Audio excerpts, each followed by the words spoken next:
Good morning बच्चों। आज हम पढ़ेंगे चैप्टर 3 कर्तव्य और सच्चाई। तो जो आधा पढ़े थे आज हम आगे पढ़ेंगे। क्या हुआ था, वो जो कर्तव्य जो ऐसी वस्तु है जिसे हमेशा निभाना चाहिए, हमें हमेशा कर्तव्य करते रहना चाहिए और सच्चाई से आगे बढ़ना चाहिए। क्या पढ़े थे हम, जो बच्चा चोरी करता है उसे हमेशा अफसोस रहता है कि मैं चोरी क्यों किया, मुझे पूछकर करना चाहिए था, जो भी काम करना है वो हमेशा अफसोस करता रहता है। लेकिन जो चोरी नहीं करता है, जो बच्चा, वो क्या करता है, वो कभी नहीं पछताता, कभी नहीं डरता, वो हमेशा खुश रहता है। और जब हम आगे पढ़ेंगे, हमारी आत्मा हमें जो कहे उसके अनुसार हमें काम करना चाहिए। हमारी आत्मा हमें जो कहती है, हमारे अंदर जो आत्मा होती है हमें जो कहती है उसके अनुसार हमें काम करना चाहिए। जो हमें अगर कोई काम नहीं करने को बोलेगी तो नहीं करेंगे और करने को बोलेगी तो करेंगे। दृढ़ विश्वास रखें कि जब तुम्हारे मन किसी काम को करने से हिचकिचाए और दूर भागे तब तुम काम को ना करो। अगर तुम्हारे मन में दृढ़ विश्वास रखना, हमेशा विश्वास रखना कि अगर मन में कोई बात, कोई काम करने को ले हिचकिचाए, मतलब कोई काम करने के लिए वो ना माने, तो क्या करना चाहिए, उस काम को नहीं करना चाहिए। तुम्हें अपना धर्म पालन करने में बहुधा कष्ट उठाना पड़ेगा। अपना धर्म पालन सच्चे से करने के लिए हमेशा अधिकतर समय कष्ट उठाना पड़ेगा, पर इससे तुम साहस ना छोड़ना। लेकिन इससे तुम कभी साहस मत छोड़ना। क्या हुआ, जो तुम्हारे पड़ोसी ठग विद्या और झूठ बोलकर धनाढ्य हो गए। क्या हुआ, अगर तुम सच्चे रहोगे तो अच्छा होगा।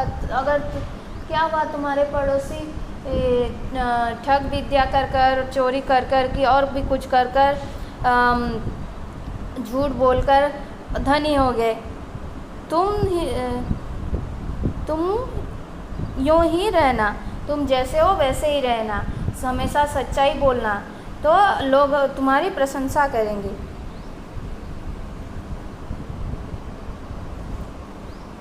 क्या हुआ, जो दूसरे लोग ने झूठी चुटकारी करके बड़ी नौकरियां पा ली और तुम्हें कुछ ना मिला। और क्या हुआ, जो दूसरे नीच कर्म करके सुख भोगते हैं और तुम्हें कष्ट मिलता है।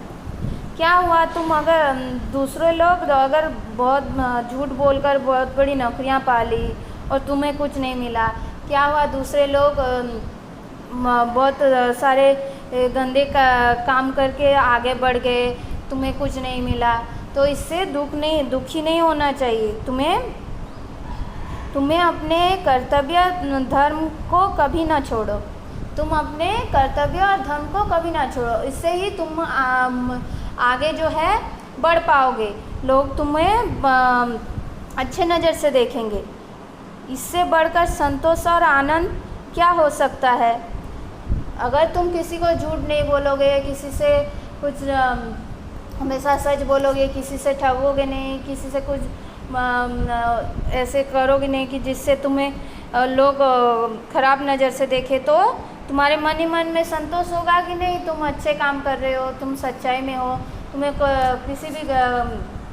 किसी का भी नुकसान नहीं किए हो, ऐसा सोचना पड़ेगा। नहीं होगा कि तुम अपना धर्म पालन कर सकते हो, तुम अपना धर्म पालन कर सकते हो, हमेशा तुम अच्छे से रह सकते हो।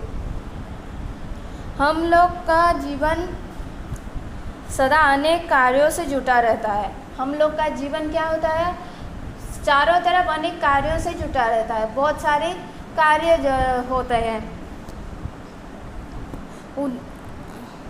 हम लोगों का जीवन सदा ही कर्मों करते हुए बिताते हैं। हम सदा ही अपने कर्म करते हुए बिताते हैं, हमें जो काम मिलता है उसे करते हुए हम बिताते हैं। इसीलिए हम लोग को इस बात को पूरा ध्यान रखना चाहिए कि सदा धर्म के अनुसार काम करें। इसीलिए हमें पूरा ध्यान रहना चाहिए। हम चारों तरफ से कार्यों से जुटे रहते हैं, हमेशा काम करते रहते हैं, इसीलिए हमें सदैव हमेशा ये देखना चाहिए ताकि हम सदा धर्म के अनुसार चलें, धर्म के अनुसार ही हम सदा चलें और कभी उसके पथ से ना हटे, कभी भी धर्म के पथ से हम ना हटे, चाहे उसके करने पर हमारे प्राण भी चले जाए तो कोई भी चिंता नहीं, चाहे धर्म पालन करते हुए हमारे प्राण भी क्यों ना चले जाए, लेकिन हमें धर्म को हमेशा निभाना चाहिए, हमें धर्म से ही काम करना चाहिए। धर्म पालन में सबसे अधिक बाधा चित्त की चंचलता, उद्देश्य की अस्थिरता और मन की निर्बलता पड़ती है। जब हम धर्म पालन करने चलते हैं तो हमारे मन में बल नहीं आता, उद्देश्य को छोड़ दे या रखे वो सोचते रहते हैं, या फिर हमारे मन वो चंचल हो जाता है, वो सोचते सोचते उस काम को हम ठीक से नहीं कर पाते। मनुष्य को कर्तव्य मार्ग में एक और तो आत्मा को भले और बुरे का कर्मों का ज्ञान, मनुष्य का जो कर्तव्य मार्ग में कर्तव्य मार्ग जो होता है उसमें दो पद मिलते हैं। कर्तव्य का जो मार्ग होता है उसमें दो टाइप के होते हैं। एक और क्या होता है, आत्मा को भले बुरे कर्मों का ज्ञान, एक और क्या होता है, आत्मा को क्या भला है क्या बुरा है वो पता चलता है, और दूसरी ओर आलस्य और स्वार्थपरता रहती है। दूसरी ओर क्या रहता है, आलस्य मतलब आलसी होना और स्वार्थपरता खुद के लिए ही सोचना वो रहता है। बस मनुष्य इन्हीं दोनों के बीच पड़ा रहता है और अंत में यदि उसका मन पक्का हुआ तो वह आत्मा की आज्ञा मानकर धर्म पालन करता है।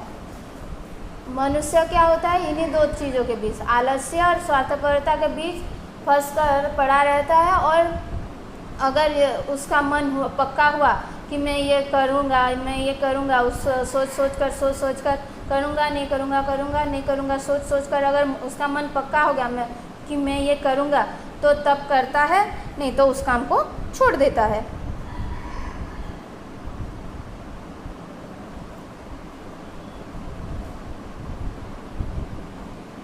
यदि उसका मन कुछ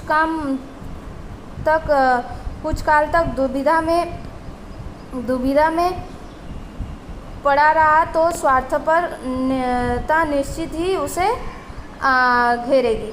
अगर कुछ समय तक वो नहीं सोचता रहेगा करूँगा नहीं करूँगा, तो स्वार्थपरता खुद के लिए सोचना उसे जरूर घेर लेगी और उसकी चरित्र घृणा के योग्य हो जाएगी। और उसकी चरित्र जो क्या है, घृणा के योग्य हो जाएगी। उसे कोई प्यार नहीं करेगा, सब उसे अच्छे नज़र से नहीं देखेंगे। इसीलिए यह बहुत आवश्यक है कि आत्मा जिस कार्य की ओर प्रवृत्त करे उसे बिना अपना स्वार्थ सोचे झटपट कर डालना चाहिए। इसीलिए हमें यह करना चाहिए कि आत्मा हमें जिस कार्य को करने के लिए बताए उस कार्य को हमें झटपट कर लेना चाहिए, हम जल्दी से कर लेना चाहिए, बिना किसी स्वार्थ के, बिना किसी अपने मतलब को देखते हुए उसे कर लेना चाहिए। ऐसे करते करते जब धर्म करने की बान या आदत पड़ जाएगी तब फिर किसी बात को भय नहीं होगा। ऐसे करते करते जब मन की बात सुनते सुनते हम अगर सारे काम करने लगेंगे तो धर्म करने में हमारे और कोई भय नहीं रहेगा, हमें और कोई डर नहीं रहेगा, हम वो काम कर सकते हैं आगे आगे।